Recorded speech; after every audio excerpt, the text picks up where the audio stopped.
Hey everybody, it's me, the Lit teacher here, and this is a video looking at literacy skills, particularly literacy skills required to read. And the main focus of the video is the common assessment activities. Common assessment activities? I think that's what they're called, the CAAs. I don't know. You probably know what they are because you've searched it up and you've found this video. But I'm going to kind of talk you through this new component of New Zealand education. This will be a useful video for you if you're a student who's going to be sitting the CAAs. Uh, Obviously, the literacy ones, I will be no use to you if you're looking at the mathematics ones, the numeracy ones. But this will be helpful if you're a student going to sit the literacy reading CAA, or if you are a teacher maybe who's just trying to kind of get across what these are and how they work and what is required of students. Also, if you're a parent and your child is going to be sitting these assessments, just to kind of give you some insights and I guess what you could be doing, what you could be aware of, and maybe how you could help your students prepare. Okay, so I'm going to really be focused on reading in this video. There'll be a separate video where I'll look at the writing CAA, but this one, as I've mentioned, is all about the reading one. Okay, so I'm going to talk about like reading for deep understanding. What does that even mean? What do we mean when we say to read for deep understanding? And I'm going to talk a little bit about active reading as a process. So, what do good readers do? Then I'll transition into talking you through a little bit about the Common Assessment Activity, the CAA, the literacy reading paper, and we'll talk about the kinds of questions that come up in this assessment, the on the surface questions, and then also the below the surface questions. The first thing that I want to come out and say, like super clearly at the start of this video, is that I've taken some pretty heavy inspiration from this book here, the Literacy Essentials book, published or written by Jenny Thomas, Diane White, and Catherine Ryan. I think this is a really good resource for you if you're a student, if you're a teacher, if you're a parent. I'm not being paid by them. I'm not on their payroll whatsoever. Although, like maybe I'd love to be if they want to throw me some money. It would certainly help as a teacher. We don't have the biggest salaries, so hey, Jenny, Diane, Catherine, if you want to endorse me, by all means. But I'm rather endorsing them because I think this is a really helpful book, particularly the opening section where they kind of talk about the process of reading and what that looks like. And I've taken a lot of ideas from this book. I just want to credit them at the front of this video so you're aware where the source materials kind of come from. Okay, so like, what does it mean to read for deep understanding? Well, historically, there have always been these things called reading comprehension tests, right? And these are tests that essentially work out whether you understand what you are reading. They're testing how much you comprehend, and they're trying to measure that and often assign you some kind of number. So these might be the PAT or PAT tests that you might have sat when you're kind of like moving into high school, for example. They're kind of familiar tests that we've probably all done at some point in our lives.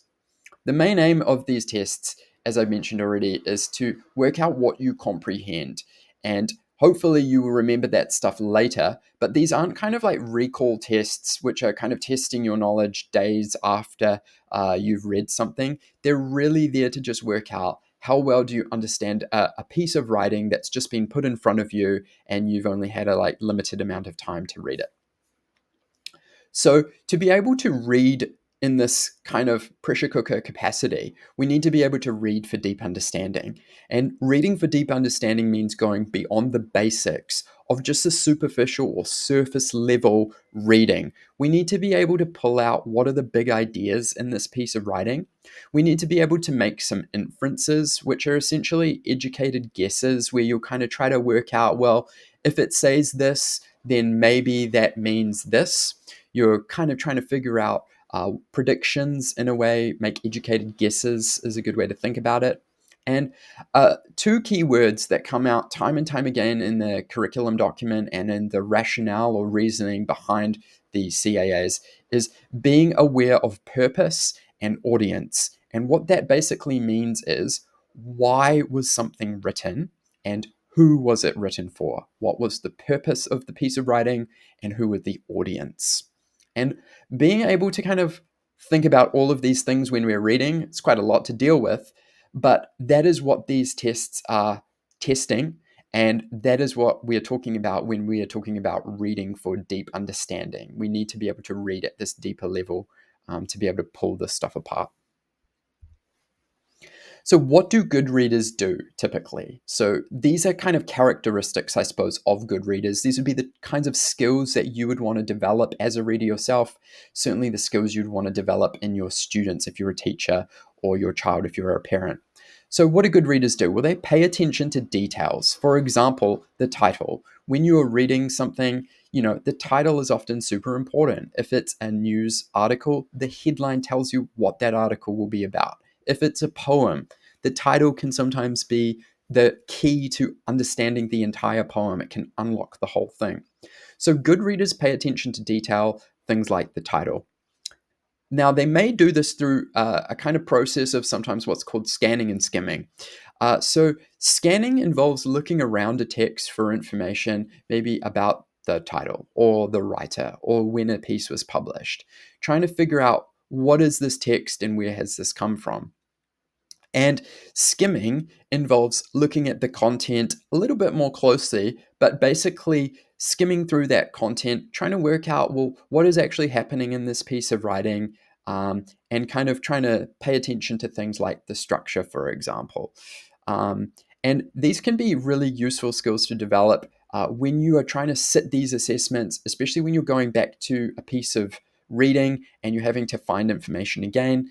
Your ability to scan around the text and skim within it can be super, super helpful for answering the questions that often follow. What else do good readers do? Well, good readers write. And what I mean by that is they annotate. Annotating is basically jotting down ideas. If it was a text on a piece of paper, it would be, doing little arrows and bullet points and highlighting things and circling things. This is annotation. And this is a really good process to undertake to better understand something you're reading because you're making active notes on it as you are reading it. Now, this poses a challenge for you if you're doing the common assessment activity because basically that is a digital assessment, right? So something I've kind of advised students going into this to do is maybe to take a piece of paper and a pen to be able to jot things down as they go, because again, it can be a real shortcut to storing that information that might be important that they need to come back to answer the questions that follow. Inference, I've already touched on. So basically, good readers are really good at picking up clues, kind of like an investigator. So when you're reading a text, you kind of draw your own conclusions as you're reading.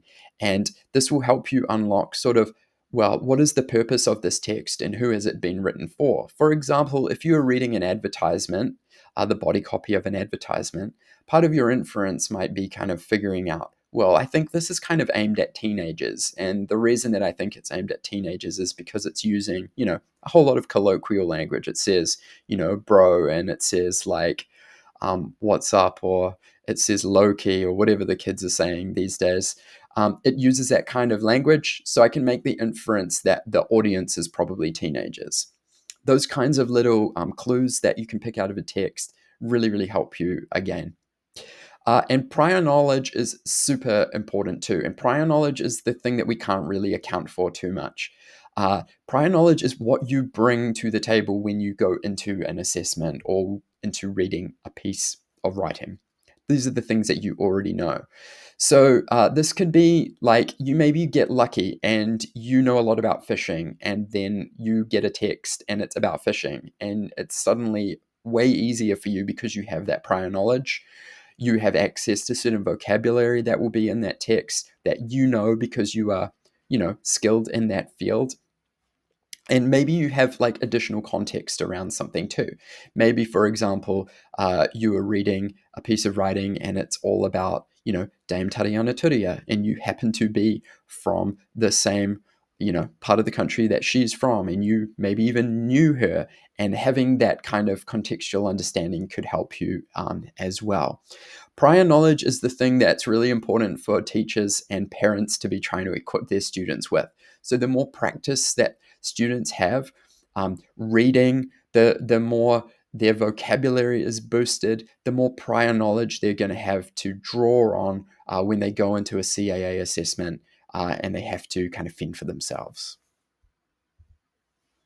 Okay, so like let's just talk a little bit about the assessment itself. I guess it's kind of what we're here for in this video. So I'm going to be kind of just showing you like a super brief snippet of the 2024 um, literacy 32403 demonstrate understanding of ideas and information in written texts, which is what I call the reading assessment. And basically, why do these co-requisites or CAAs exist? So, look, this is a contentious issue, right? But basically, the government and the Ministry of Education and all of their wisdom and all of that have decided that literacy and numeracy are areas where there needs to be, I guess, a certain standard. And so, to be able for a student to progress through their education and through the NCEA system that we have in this country, it's become a requirement that they pass these CAAs, and there are three of them. There's the literacy reading one I'm talking about right now, there's the literacy writing one, and then there is the numeracy one. And essentially, in passing these co-requisite components, what students are demonstrating is that they have a basic level of skills in literacy and numeracy that should allow them to access the information that will come down the line in the later years of their education. So, commonly, these are sat in year 10 here in New Zealand, although it is kind of pretty pretty common for students to sit these later on. Certainly, students who maybe need to build that skill set before they tackle it might sit it a little bit later in their education. And certainly, students who do not pass some of the CAAs will continue to sit them essentially as many times as they need to in order to pass. So, for example, at my school, we have students currently in years 12 and I think even in year 13 that are sitting the CAA common assessments because they haven't been able to pass them in previous sittings. And in other instances where we've had students who've come from different education systems from different countries, and NCEA qualification stipulates that you pass these co-requisites before you can kind of access all of the credits that you need to get the NCEA qualification from NZQA. A lot of acronyms there. So that's basically what they are and why they exist. Probably should have started the video with that, but I'm assuming you kind of know that if you're here. So what is the literacy reading component? Well, basically, this is essentially the kind of reading comprehension test that many of you will be familiar with. You will read in this assessment a series of kind of short-ish texts and answer a series of questions about what you have read. And these are largely multi-choice. In fact, I think they're almost always multi-choice.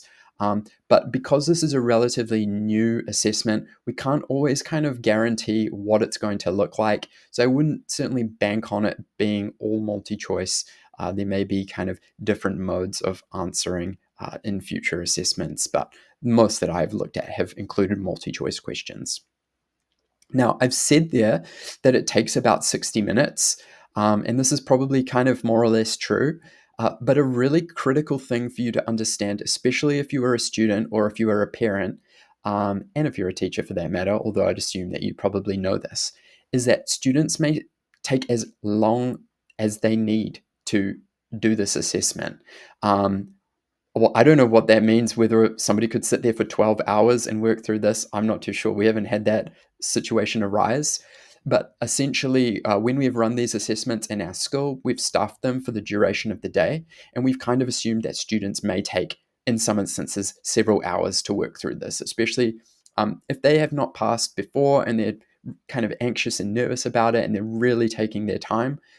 It's not uncommon for students to stay in there and spend several hours, although I would say more commonly students are in there for about an hour working on this. What does the assessment require you to do? Well, you have to demonstrate your understanding of written texts. This is verbatim what is on the cover of the assessment. This is exactly what it says at the front. You need to evaluate written texts with critical awareness. It's very fancy. And you need to process written texts for different purposes. So those are the kinds of three strands that you're being challenged on, I suppose. So let's just have a very, very cursory look at a sample page from within the 2024 paper. And this is kind of what it looks like. Apologies that my video is kind of overlapping some of the content here. But on the left, you can see that there are a couple of texts. One is an example from a novel, Kayla Goes to the Beach. It's got a visual element there of a woman, assumedly Kayla. I'm making an inference there, patting a whale. And then you've got text B, which is from an article, and the headline is about recent whale strandings baffling marine scientists. So you have these two different texts that you have to read. You can see they're not super long texts, but there is a lot of writing there. And then you essentially have to answer a series of multi-choice questions on them. So if I'm just looking, at question A, it says in text A, the writer's main purpose was to show that Kayla was, and then it gives you 4 options: confident about saving the whales, concerned, confused, comfortable, etc. And you would tick the answer that you think is correct. And there are a range of different texts that progress through the paper. So you may have 4 questions on a text or 8 questions on a text, and then you'll get onto a new text. And so there's quite a lot of reading involved, and obviously the questions you have to answer subsequently. I'd strongly advise you to have a look at these past papers. There's quite a few that you can access now. Certainly, there's the papers from the pilot years that you can look at. Then there's the papers from 2024. There'd now be, at the time of the making of this video, there should be the first paper from 2025 that would hopefully be accessible. And you can kind of like look at what these papers look like and maybe even practice them. And I'm looking to do a walkthrough video of one of these papers as part of this kind of broader series on literacy. Okay, so the question types are broadly fall into 2 categories. The first is kind of on the surface questions, and the second are what we call below the surface questions. And I guess, you might want to take pause here to think about, what does that even mean? What would the difference between an on the surface question and a below the surface question be? If you really want to, you can pause the video and just like ponder that and stare out the window and kind of like rub your chin or something. But I'll carry on and give you the answer now. So essentially, like on the surface questions, I suppose, are those simpler questions, right? These are questions where the answer is usually right there in front of you. You just need to locate it in the text and like tick what's appropriate. So it might be a question that's asking you, in the text, what did so and so say? And then you would find it and you would tick the appropriate answer. Below the surface questions are those reading for deeper understanding questions. These are the ones that are a bit more challenging. They may be asking you to give your opinion on like what a certain word means, or maybe what the author is trying to get across, or how reliable a text might be, or what's a kind of deeper idea within the text. And this is where you're drawing on all that prior knowledge and using all that inference and all those active reading skills to the ability that you have to basically provide the best answer that you can. So how do you prepare for this? This is really just very, very quick, and I will do a separate video that drills down into this a little bit further. But in preparation, if I was a student, this is what I'm telling students that I'm trying to prepare for this at the moment, is realistically, you need to read lots, and you need to read lots of different kinds of writing, because what we've seen in the common assessment activities is that it's not always just an article, or it's not always just, an extract from a novel, as we saw before. It could be a poem, or it could be a meme, or it could be an advertisement, or it could be a speech.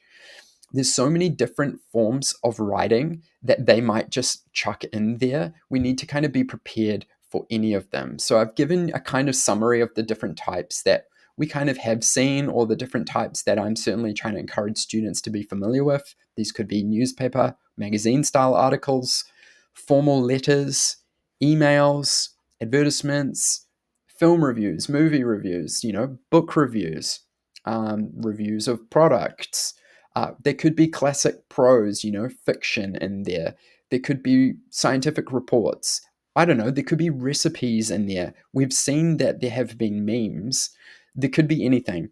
So students and teachers alike, you need to be across different text types. And if you're across different text types, you'll know the features of that text type. For example, you'll know that like an article always has a headline, or a formal letter always, starts with the address and says yours sincerely and stuff like that. But what you'll also understand here are those two key words that keep coming up time and time again: purpose and audience. You will know what the purpose of a formal letter is, or you will know what the purpose of a review is. And you will be able to work out what the audience is as well, who this was written for. Okay. And so, a really good strategy is to just read stuff like this as much and as often as you can. And also, I would say, have a go at writing these kinds of text. Obviously, that's going to help you prepare for the literacy writing component, which I'll discuss in a later video. But if you can write these kinds of texts, chances are you understand them at a deep level. And that means that when you read them, they're going to be more familiar to you as well. So, that would be my kind of advice, and certainly the advice that we're giving students at our school who are sitting the CAAs this year. And that's kind of about as much as I'm going to say. I'll obviously follow this up with some more videos. If you want to, you can tell me in the comments the kinds of videos you want to see. Things that I'm thinking about doing are a walkthrough of some of these papers, and maybe some specific advice for like parents and teachers alike, and how to prepare students for this, as well as just videos on general skills that students could basically boost in preparation for sitting the CAAs. So good luck on your journey doing this. I know it is a big challenge, and I know it's been something that has been, stressing us out as educators. We want all of our students to get through this and pass this. And it's meant that we have changed our teaching methods quite a lot and the types of assessment that we are doing. And I think this is actually, on balance, a good thing. But it is a stressful thing. And the better prepared we are, the less anxiety we'll have and the more familiar we'll feel with the types of text we'll encounter in these assessments. And hopefully it means you'll pass them and you won't have to worry about them ever again. So thank you very much for watching this video. If you like what I'm doing, you can subscribe. I'm going to try and add more and more videos as time goes on, and I'll stop rambling at this point and go and have a cup of tea. Ka kite, see you later.